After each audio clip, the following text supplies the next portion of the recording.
নিশিগন্ধা সান্যাল আমার স্ত্রী। ওর নামটা আমার ভারী পছন্দ।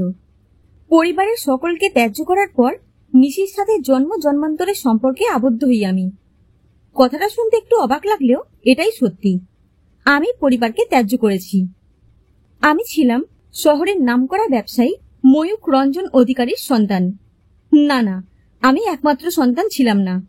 আমার এক দাদা আর এক দিদিও আছে। দাদা কলকাতা শহরে আছে, বর্তমানে বাবার ব্যবসা সামলাচ্ছে। দিদি বিবাহিত, ইউএসএতে সেটেলড। কনিষ্ঠ সন্তান হওয়ায় আমার আদর যত্নের পরিমাণ একটু বেশি ছিল। অত্যাধিক ভালোবাসার নমুনা স্বরূপ আমার ইচ্ছার বিরুদ্ধে গিয়ে দার্জিলিং কনভেন্টে পড়তে পাঠানো হয় আমায়।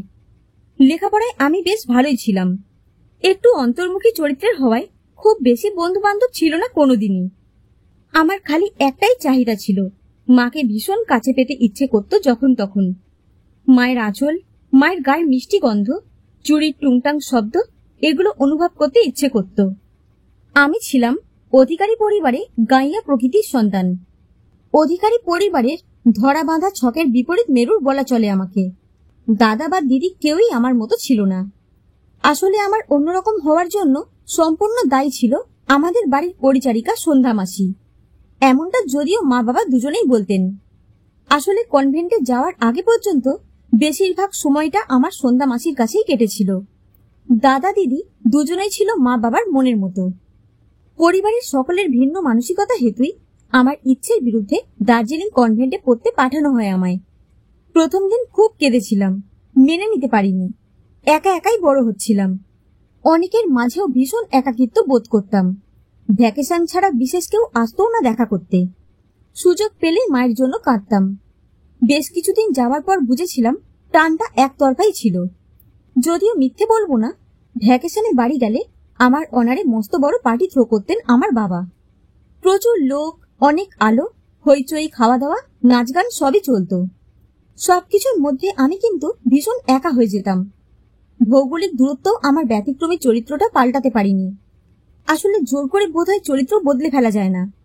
যার জন্য এত আয়োজন, সেই আমি বিশেষ গুরুত্ব পেতাম না। শুনেছিলাম সন্ধ্যা মাসিও কোনো অজ্ঞাত কারণে বহিষ্কৃত হয়েছিল। মনে আছে, তখন আমার ক্লাস 9। পার্টি চলাকালীন মনোযোগ আকর্ষণের জন্যই বড়দের ড্রিঙ্কসের স্থানে গিয়ে তিতকুটে পানীয়টা পান করে শহরের নামি দামি ব্যক্তিদের সামনে মা বাবার মুখ ডুবিয়েছিলাম। পুরস্কার স্বরূপ প্রচুর অপমান এবং মার জুটেছিল আমার ভাগ্যে। মাও সেদিন বাবার হাত থেকে আমাকে বাঁচানোর চেষ্টা করেনি। আসলে সেদিন আমার আচরণে বাবার সাথে সাথে মায়েরও তো যথেষ্ট ফেস লস হয়েছিল। সত্যি বলতে কি, আমায় আনন্দ দেওয়ার জন্য যা কিছু করা হতো তাতে কিন্তু আমি এতটুকুও আনন্দ পেতাম না।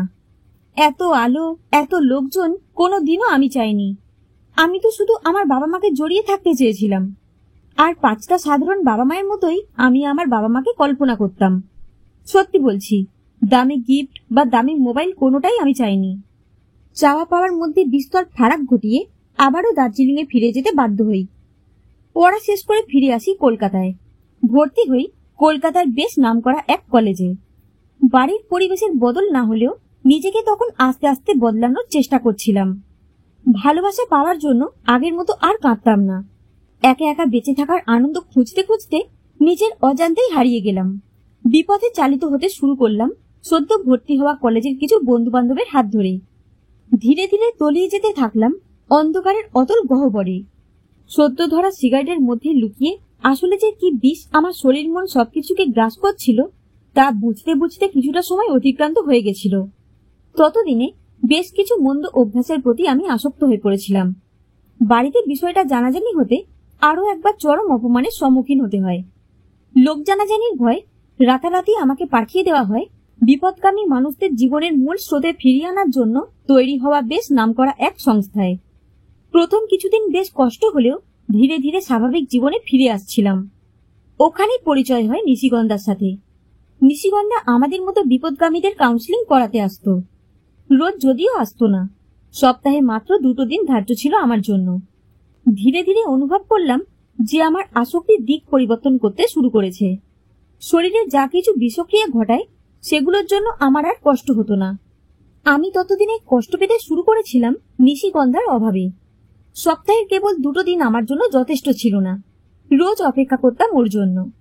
জীবনের প্রতিটা মুহূর্ত, ভালো মন্দ সবটুকুর হিসেব বুঝিয়ে দিয়ে ওর হাতে নিজেকে পুরোপুরি সঁপে দিতে চাইতাম। নিশিগন্ধার দিক থেকে যদিও ভালোবাসার কোনো আশ্বাসই কোনোদিনও পাইনি। এটা সত্যি যে ততদিনে আমি ওর খুব ভালো বন্ধু হয়ে উঠেছিলাম, কিন্তু আমি যে শুধু বন্ধুত্বের মধ্যেই আমাদের সম্পর্ককে বেঁধে রাখতে পারছিলাম না, ভালোবেসে সম্পূর্ণ নিজের করে পেতে চাইছিলাম ওকে। যদিও নিশি কিন্তু সহজে ধরা দেয়নি আমার কাছে। বয়সে ও আমার থেকে বছর 4 বড় ছিল, যদিও সেটা সমস্যা ছিল না। নিশিগন্ধার নিজেকে ভীষণভাবে গুটিয়ে রাখার দুটো কারণ ছিল।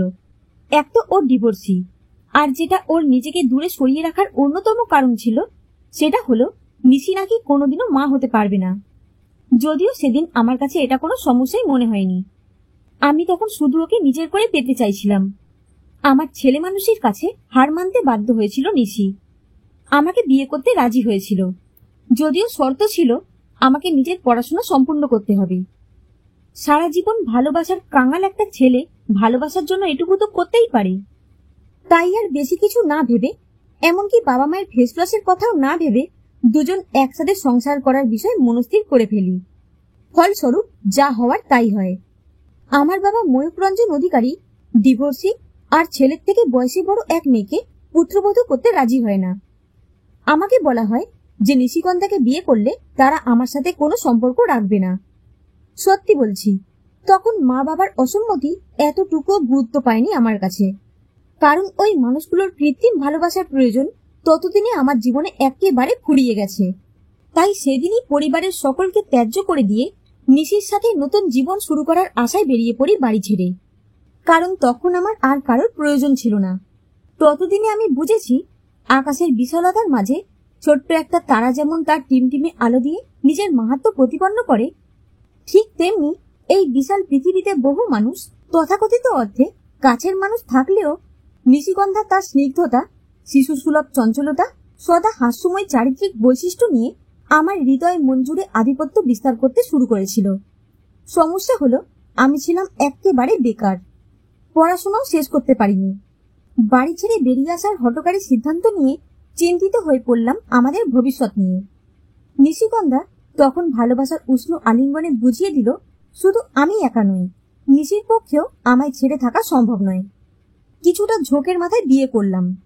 নিশি বরাবরই দৃঢ় চরিত্রের অধিকারিণী, নিজের আদর্শে বাঁচতে চাওয়া একটা মেয়ে, যার সাবলীল চিন্তাধারা প্রতি মুহূর্তে আমায় ওর প্রতি আরো বেশি আকৃষ্ট করছিল।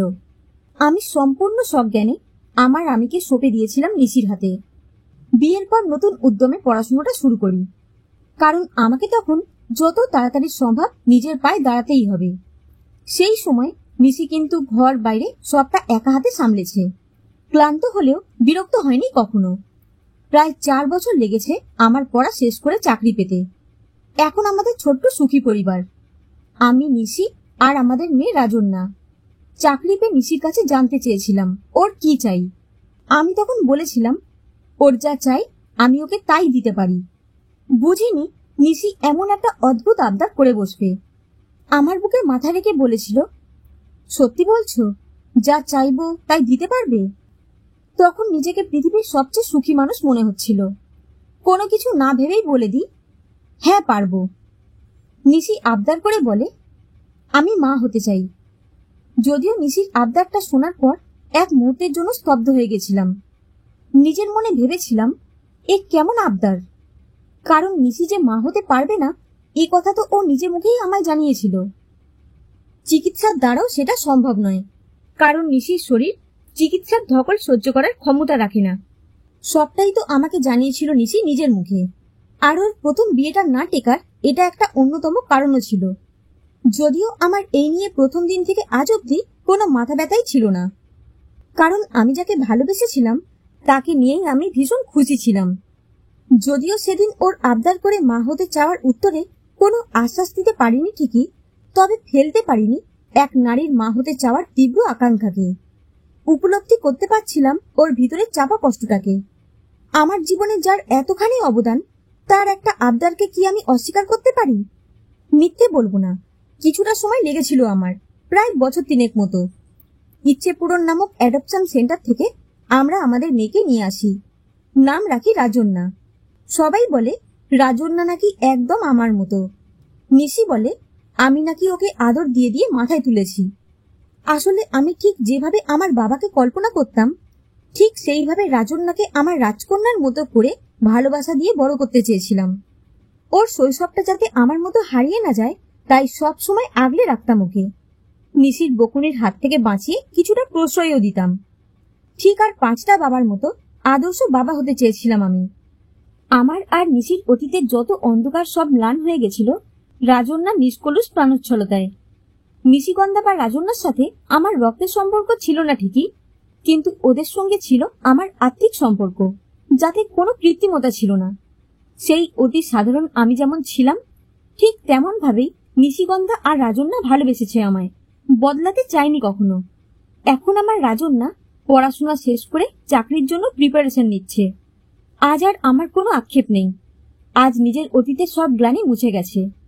শৈশবে দেখেছিলাম কুয়াশার চাদর সরে গেলে দার্জিলিং এক অপরূপ মোহময়ী রূপ ধারণ করে। ঠিক তেমনি ওদের দুজনের উপস্থিতিতে আমার জীবনের অন্ধকারময় অতীতের সব গ্লানিও মুছে গেছিল। সবটুকু হারিয়ে যাওয়ার আগে আমরা 3জন বাঁধা পড়েছিলাম ভালোবাসার নিবিড় বন্ধনে। এভাবে নিজের জীবনের সমস্ত ইচ্ছে পূরণ হওয়ার সাথে সাথে আরো একবার বিশ্বাস করেছিলাম যে ভালোবাসা একদিন না একদিন প্রত্যেকের কাছেই ধরা দেয়, হয়তো ভিন্ন রূপে, ভিন্নভাবে।